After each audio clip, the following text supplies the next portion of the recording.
Evet, yarın Dersim Festivali başlıyor Frankfurt'ta. Öncelikle festivalin programına ilişkin bilgileri sizden alabilir miyiz? Evet, Dersim Festivali'nin bütün halkların Alevi inancı dışında dostların inanç ve özgürlük anlamında mücadele veren herkesin bu festivalde buluşması, bir araya gelmesi ve dayanışması dileğiyle başlamak istiyorum. 5-6 Haziran'da Frankfurt'ta Dersim Festivali'nde buluşacağız.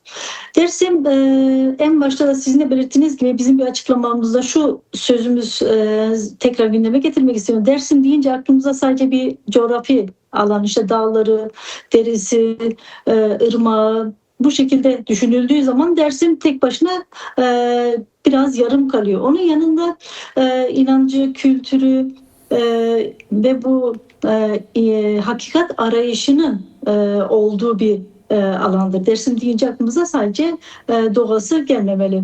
Bu nedenle Dersim Festivali'nde bütün inanç arayışını, özgürlük mücadelesi veren, mücadele eden herkesin bir arada olup dayanıştığı bir alan olacak olmasını diliyoruz.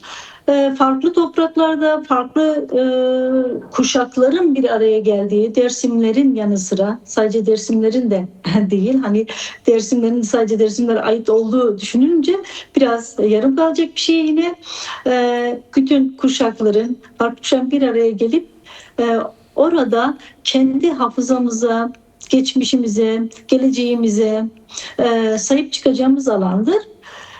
Bütün kadınlara, özellikle kadınlara seslenmek istiyorum. Çocuklarıyla, bütün ailesiyle veya mahallesiyle Dersim Festivali'ne katılmasını diliyoruz, istiyoruz. Orada kendi geçmişimizde yaşanan o acılardan, hafızamızda kalan veya dilimize sahip çıkma anlamında bir ses olmamız gerekiyor. Dersim'deki dilimizin Kırmançı ve Kırmançı dilinin sesinin kesilmesi veya daha çok nasıl söyleyeyim, geriye doğru yani kaybolmayı yüz tutmuş bir dil olduğu için sahip çıkmamız gerektiğini düşünüyoruz. Eğer biz bir olmasak, dilimize sahip olmasak sesimizin de kesileceğini, hafızamızın kesileceğini ve zamanla toplumumuzda kültürümüz de yok olacağını biliyoruz. Bu amaçla Dersim Festivali'nin güçlü bir şekilde sahiplenmesi gerektiğini söylüyoruz. Bugün yaşananlara bakıyoruz. Savaşların, kadın kıyımların, doğa kıyımın olduğu bir dönemde özellikle festivale sahip çıkmamız gereken gün bugün, yani 5 ve 6 Haziran'da büyük bir ses vermemiz gerekiyor, bir araya gelmemiz gerekiyor. Dersim'e baktığımız zaman Dersim gözelerine giren kepçeleri görüyoruz.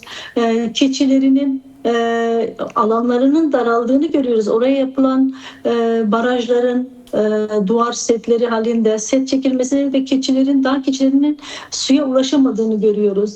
Veya oradaki endemik bitkilerinin zamanla yok olduğunu, ormanların yok olduğunu görüyoruz. Doğa biz Alevi inancı için ve tüm insanlık için doğanın çok önemli bir yeri olduğunu söyleyerek Dersim Festivali'nde hem doğamıza hem inancımıza sahip çıkmak için bir araya gelmemiz gerekiyor. En önemlisi de bu süreçte demokratik toplum sürecinin tıkanıklığını görüyoruz. Demokratik toplum sürecindeki bu tıkanıklığın önünü açabilmek için, kamuoyunda ses yaratabilmek için herkesin kamuoyuna büyük bir sesle, bir güçle haykırabilmesi için Dersim Festivali'nde bir araya gelmemiz gerekiyor.